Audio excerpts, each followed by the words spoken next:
Le thème de ce matin, construire la maison de Dieu. On va lire dans 2 Chroniques, chapitre 2, versets 1 à 2. 2 Chroniques, chapitre 2, versets 1 à 2. Salomon ordonna que l'on construise un temple pour l'Éternel et un palais pour lui-même. Salomon compta 70 000 hommes pour porter les fardeaux, 80 000 pour tailler les pierres dans la montagne et 3 600 pour les surveiller. Amen. Pour construire la maison de Dieu, il faut toute une organisation. Rien ne doit se faire au hasard. Notre Dieu est un Dieu d'ordre. Il n'est pas un Dieu de désordre.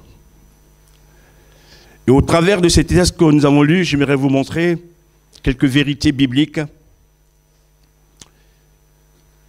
pour construire la maison de Dieu. Salomon, pour construire donc cette maison, le temple de Dieu, va avoir besoin de personnes. Ce qui veut dire aussi que lorsque Dieu veut construire sa maison, il a besoin de nous. Même s'il peut le faire tout seul, mais il a besoin de nous.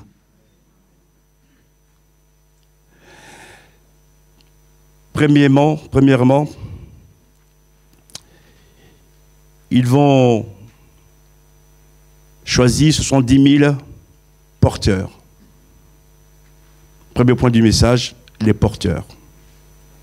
Il faut des porteurs. On parle souvent de murs porteurs aussi, qui tient la maison. Les porteurs sont ceux qui vont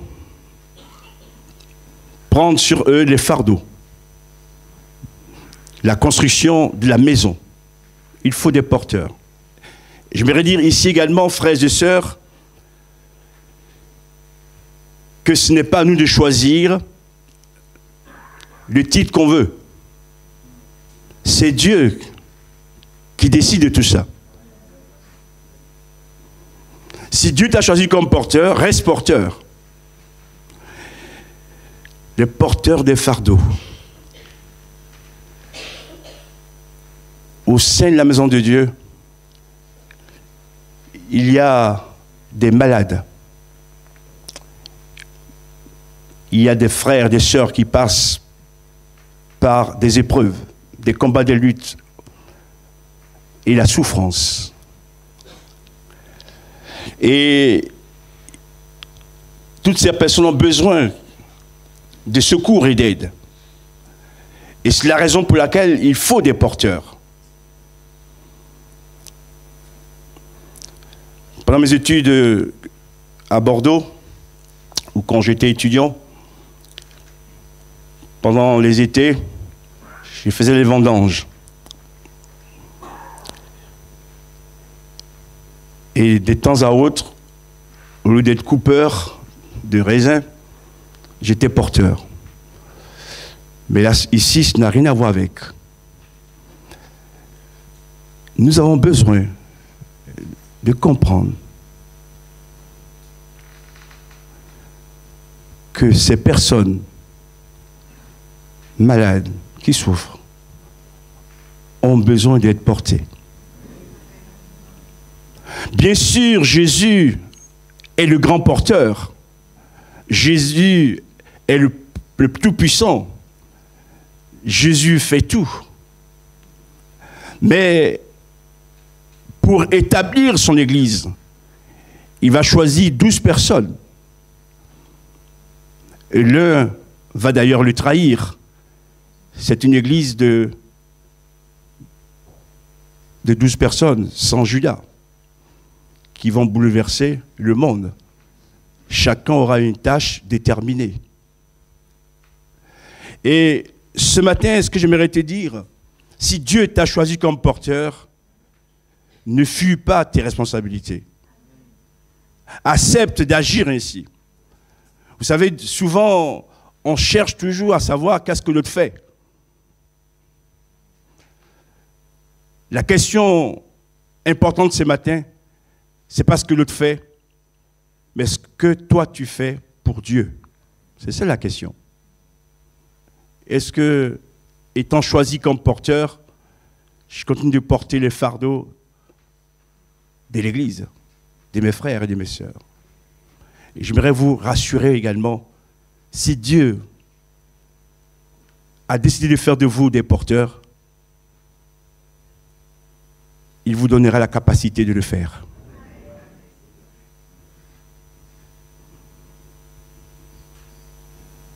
Seigneur, Jésus a besoin de porteurs dans son Église.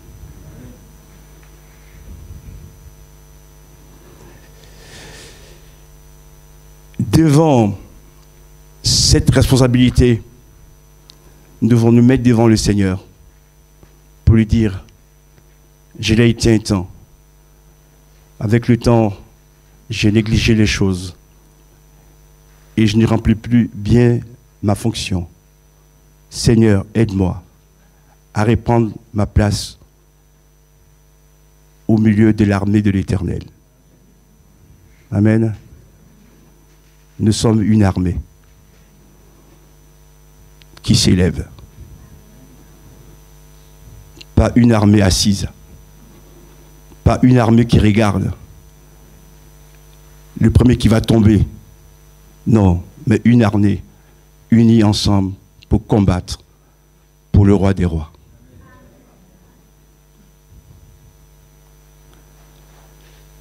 Deuxièmement, il va choisir 80 000 tailleurs. Toutes ces personnes sont enrôlées, sont recrutées et à qui on donne une fonction. Ils sont sur le registre.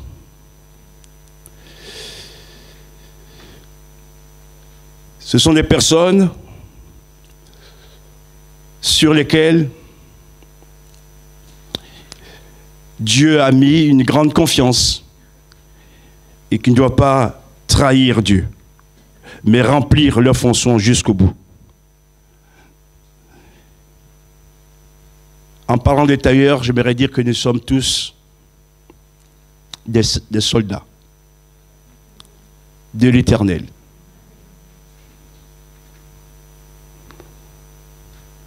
Avant d'être le pasteur de l'Église, je suis d'abord soldat de Dieu. Soldat de l'Éternel. Et ces tailleurs vont prélever les pierres sur la montagne.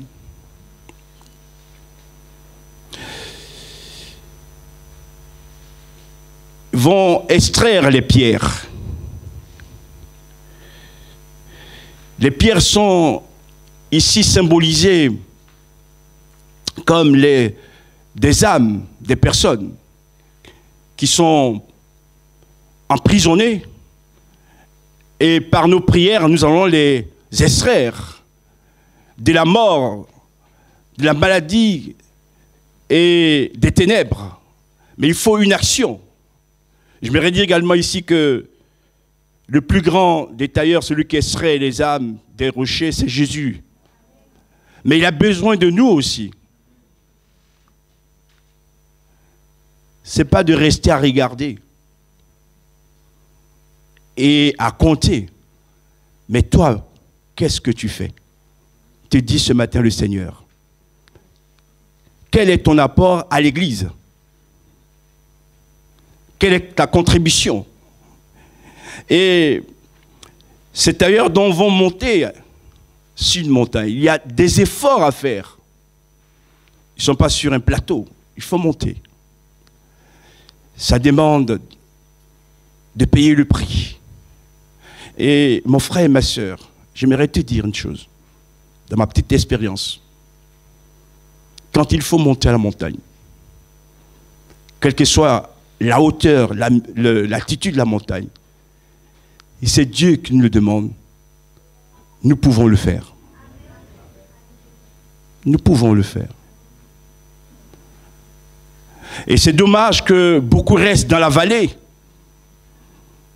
Et si tu es dans la vallée, tu ne pourras pas extraire les pierres.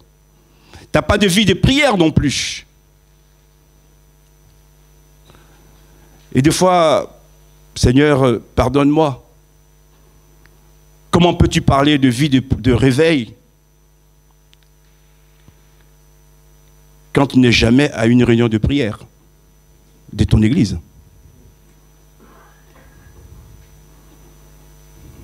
Eh oui. Si vous lisez, depuis le premier réveil qui a eu lieu à Jérusalem, à la Pentecôte, d'autres qui ont suivi, le réveil a toujours été précédé par un temps de prière. C'est pendant que les apôtres priaient dans la chambre haute que l'Esprit est descendu. L'Esprit n'est pas descendu sur les absents, il est descendu sur ceux qui étaient dans la chambre haute. Gloire à Dieu. Je vous le dis de tout cœur. Ce message m'a été donné par le Seigneur pour vous le communiquer. Mon frère, ma sœur, redeviens un homme de prière. Redeviens une femme de prière. Adresse-toi à Dieu. Dis-lui tes besoins. Celui de ta famille, de ton église, de ceux qui t'entourent. Merci Seigneur. Et ces pierres sont aussi des bénédictions. Extraire ces pierres nous communique beaucoup de joie parce qu'on participe à la bénédiction de Dieu. Ces pierres sont aussi, quand elles sont extraites, des signes de la victoire de Jésus sur tout ce qui est impossible. Jésus rend tout possible. Amen. Et c'est lui qui nous accorde sa victoire. Et ce matin, je prie, mon frère et ma sœur, que tu ne sois plus dans la défaite, mais que tu passes du camp de la défaite au camp de la victoire. Dans le nom puissant de Jésus. Celui que tu aimes, que tu adores, s'appelle le victorieux, le vainqueur. Merci Seigneur. Jésus est appelé aussi le rocher taillé. Ça fait mal. Ça fait mal. Et le tailleur sait ces choses aussi. Quand il casse la pierre ou quand il extrait la pierre. Mais c'est pour en faire à la fin des pierres vivantes. Ces pierres qui vont participer à la construction de la maison de Dieu. Marquées par le sceau de Dieu. Seigneur, je te rends grâce pour tes bontés. Et au milieu de cette maison, il y aura toujours la pierre angulaire, qui est Jésus. Parfois, nous construisons et il manque la pierre angulaire. Et tout s'écroule. La pierre, c'est Jésus. S'il n'est pas là, au centre, rien ne tient. Que Jésus, ce matin, je l'ai dit aussi pour moi, soit le centre de nos vies. De nos désirs, de notre louange, de notre service. que Jésus soit au centre. Quand tu fais quelque chose pour l'Église, quand tu es enrôlé dans l'armée de l'Éternel, que tu as une fonction, avant de dire je le fais pour les hommes, dis-toi d'abord je le fais pour Dieu. Je le fais pour Dieu. Et tu verras que ton chemin sera illuminé. Parce que le premier que tu sers, c'est d'abord Dieu. C'est d'abord Jésus. Et lui est toujours fidèle dans ce qu'il est, dans ce qu'il fait. Que son nom soit béni. Il faut des porteurs pour construire la maison de l'Éternel, du temple. Il faut des tailleurs. Et troisième point, il faut aussi des surveillants.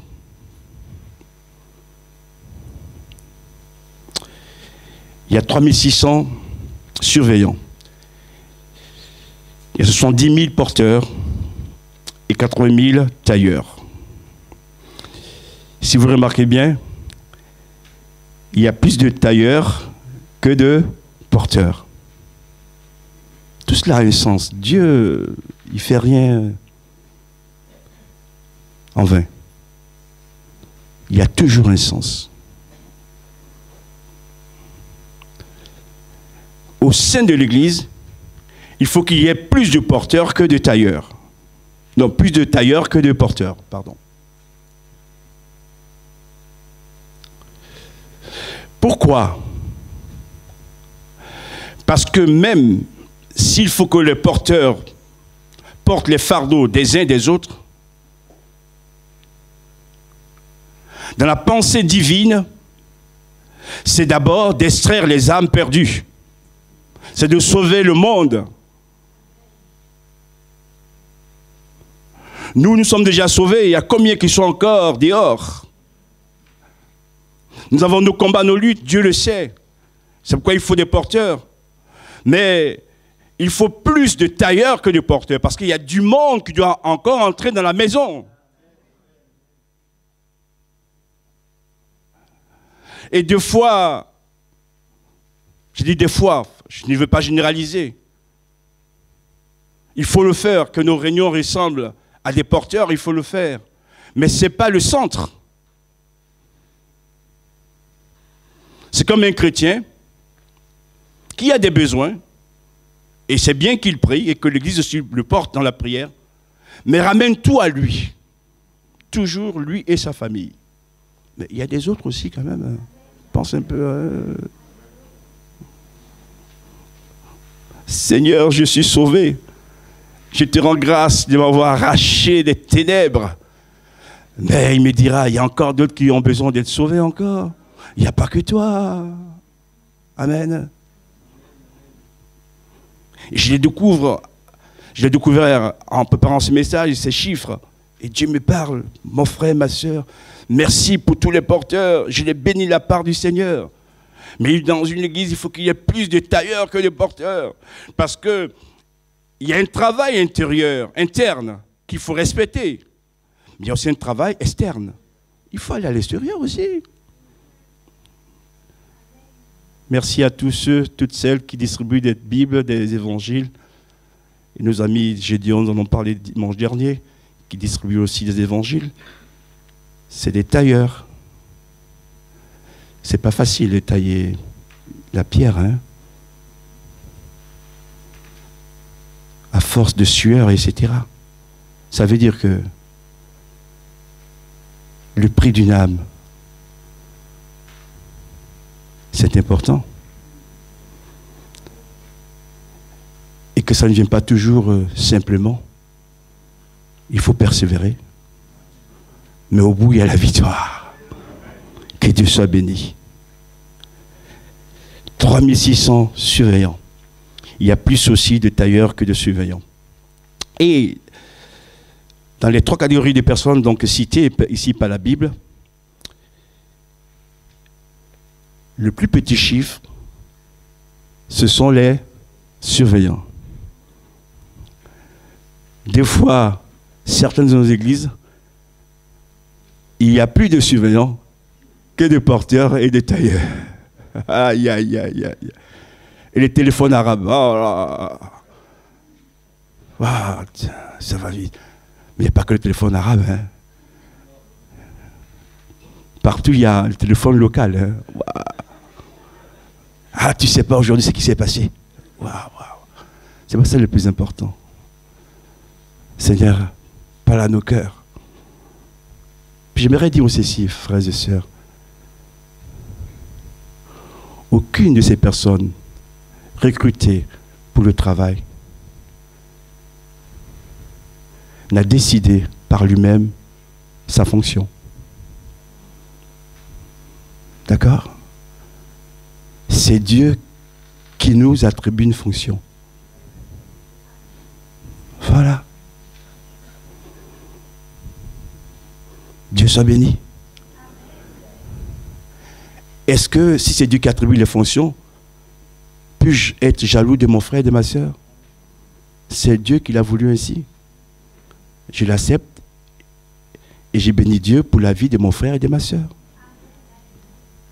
Dans tous les cas, si vous m'avez compris, frères et sœurs, ce matin, s'il n'y a pas de surveillant, les choses ne se feront pas de la bonne manière. S'il n'y a pas de porteurs et de tailleurs, il y a des manques. Ce qui veut dire quoi? Que nous sommes tous complémentaires. Les tailleurs ont besoin des porteurs, les porteurs ont besoin des tailleurs, les tailleurs ont besoin des surveillants, les porteurs ont besoin des surveillants, et vice-versa. C'est ça, construire la maison de Dieu. On n'est pas opposés les uns avec les autres, on est plutôt les uns avec les autres. On est ensemble. Si la maison s'écroule, on sera tous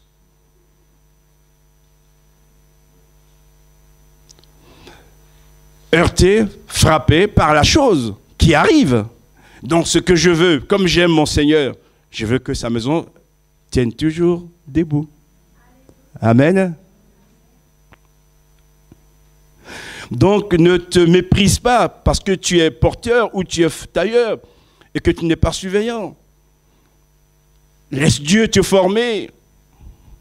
J'aurais même dit, laisse Dieu te tailler. Seigneur, ce matin, apprends-nous à construire avec toi, à construire ta maison. Et quand je parle de la maison de Dieu, je ne parle pas seulement de l'église des Dax, je parle de l'église en général. Et puis apprécions les dons que Dieu nous a donnés. Si tu es porteur, dis gloire à Dieu. Si tu es tailleur, dis gloire à Dieu. Si tu es surveillant, dis gloire à Dieu. Tu n'es pas rien, tu as quand même une fonction. Et vous avez remarqué que toutes ces personnes ont chacune une fonction. C'est pourquoi on dit souvent dans nos messages que dans la maison de Dieu, il n'y a pas de chômeur. Pour le travail de Dieu. D'accord, il y a tout quelque chose à faire. 3600 surveillants. Et ce mot, avec le temps, a été galvaudé et est devenu parfois péjoratif. Le surveillant. Waouh. Il est là, le surveillant. Et ça crée la panique, la peur. Littéralement, le sens de ce mot signifie veiller sur. C'est pas surveiller comme des méchants. Pour voir ce qui va se passer et pour s'en moquer. Le surveillant, c'est celui qui veille sur l'autre qui travaille. Et pour que tout se fasse dans le bon ordre, que chacun soit à sa place. Et je voudrais quand même dire que toutes ces personnes sont établies par le roi Salomon. Ils doivent rendre des comptes aux responsables des travaux, qui eux aussi rendent des comptes à Salomon. Deuxième pensée. Quand tu es surveillant, remercie le Seigneur.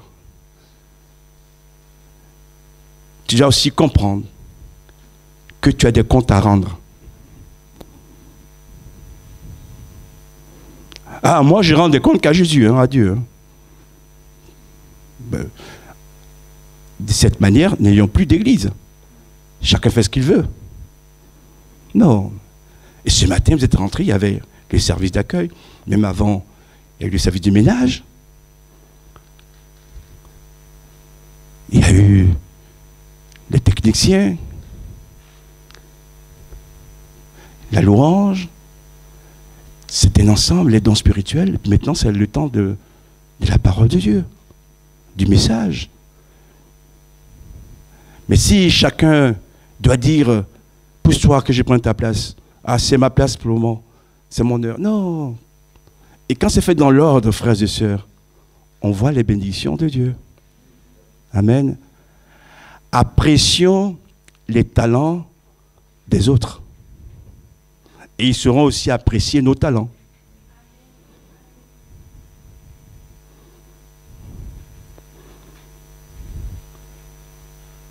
J'ai écrit cette pensée cette semaine sur une de mes pages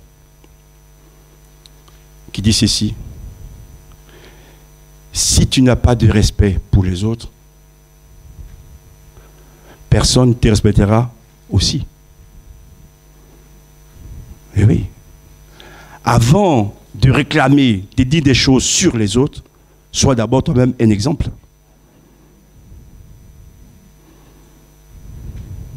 Voilà. Et puis généralement, quand on juge les affaires, ne commençons pas par la fin. Commençons par le commencement. Et toujours ayons aussi les deux versions. Gloire à Dieu. J'ai fait vite la parenthèse.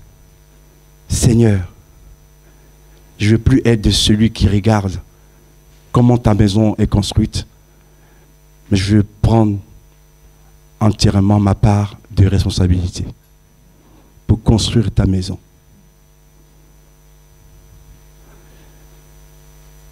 Je suis en train de préparer un message, j'en ai parlé déjà il y a quelques semaines, je n'ai pas encore fini.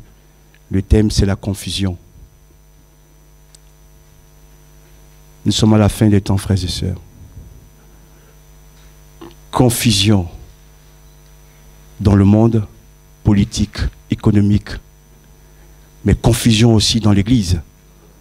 L'apostasie a commencé.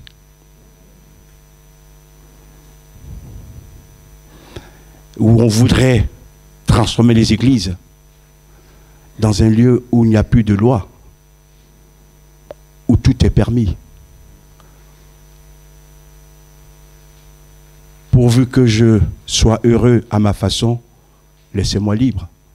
Non, ce n'est pas ça l'Église. L'Église est construite. La fondation, c'est Jésus qui a versé son sang.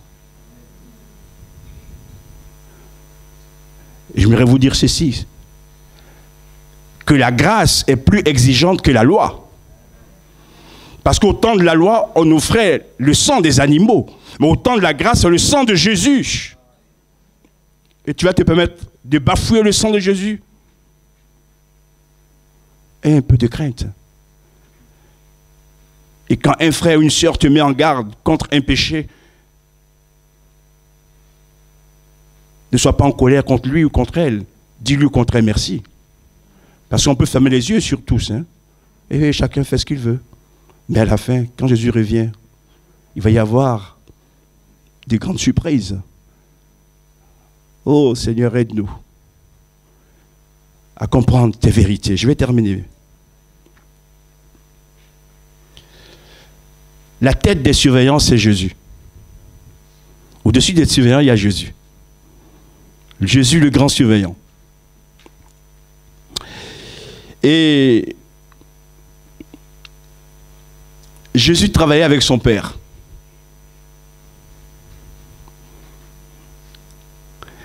Le soir ou tôt le matin, il se retirait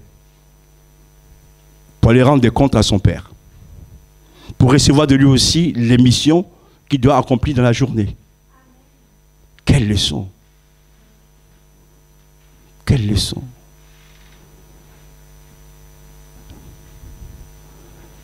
Mon frère, apprends à rendre des comptes aux autres. Quand tu fais cela, ça s'appelle travailler en équipe.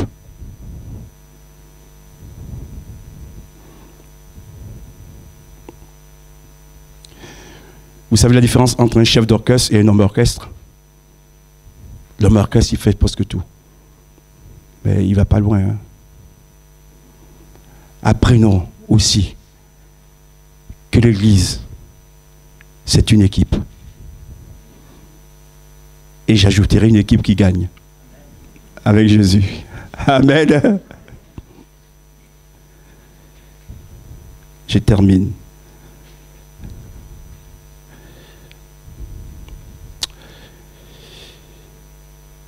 Les surveillants, ce ne sont pas les inspecteurs des travaux finis. Yaka, Faucon. C'est pas ça. Et quand on lit le texte qu'on a cité ici, il est question de porteurs, de tailleurs, de surveillants. Il n'y a pas de parleurs.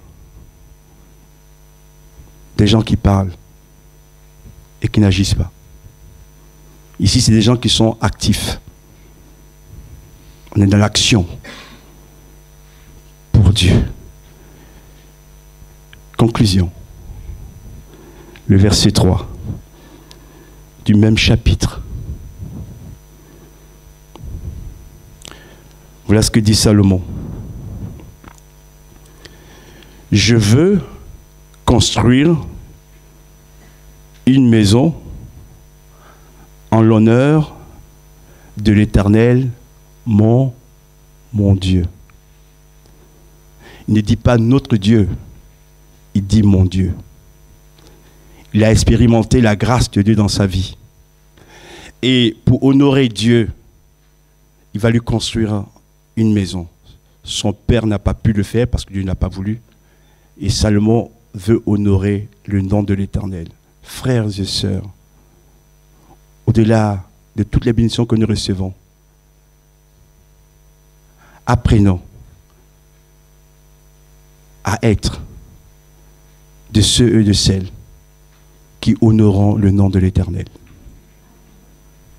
Par nos vies, par nos biens, par nos actes, nos paroles, honorons le nom de l'Éternel.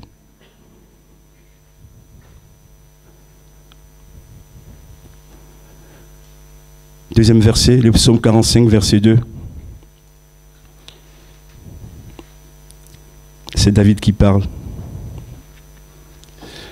Des paroles pleines de charme bouillonnent dans mon cœur. Psaume 45, verset 2. Et j'ai dit, mon œuvre est pour le roi.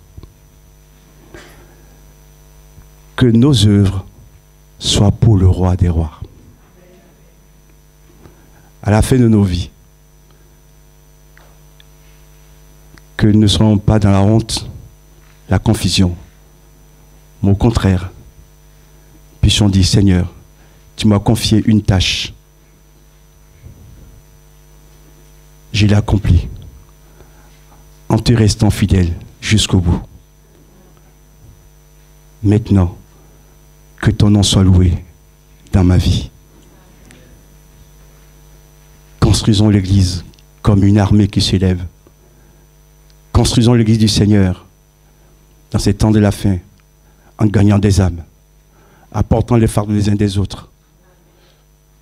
Et quand on est parmi les responsables, qu'on le fasse comme Jésus le faisait, pour le bien de tous. Et pour terminer, je dirais ceci, mon frère et ma soeur, n'aie plus honte du don que Dieu t'a fait. Accepte-le. Je me répète ceci également. Et des fois, Dieu nous donne des dons qu'on n'a pas l'air de trop apprécier au départ, mais enfin on accepte. Et quand tu le fais, Dieu, progressivement, fait ta promotion. Amen. Dieu fait ta promotion. Ne fais pas ta promotion toi-même, mais laisse Dieu faire ta promotion. Et toutes les portes sont fermées devant toi. Quand c'est Dieu qui est avec toi, il les ouvre. Que Jésus soit honoré, qu'il soit loué, et que bientôt, tous ensemble, nous soyons enlevés pour le voir dans sa gloire. Mon frère, jusqu'au bout, reste fidèle à Dieu. Merci pour ta parole, cet enseignement ce matin.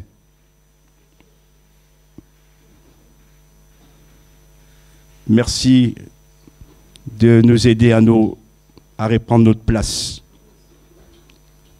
dans la construction de ton Église. Là où nous avons été négligents, demandons pardon. Nous voulons apprécier les dons, les talents que tu nous as donnés, Seigneur. Apprécier les dons, les talents de nos frères et sœurs également. Et te servir ensemble, les uns avec les autres, pour ta gloire. Ce matin, je te prie également aussi qu'au niveau de la prière, nous puissions faire des progrès. Une église qui avance, c'est une église qui prie. C'est une église qui s'agenouille devant son Dieu pour réclamer les âmes, le salut, les miracles. Et ce matin, Seigneur, à ce niveau aussi, viens nous secourir. Nous voulons redresser l'autel de la prière. Garde-nous dans cette voie jusqu'à ton retour. Amen.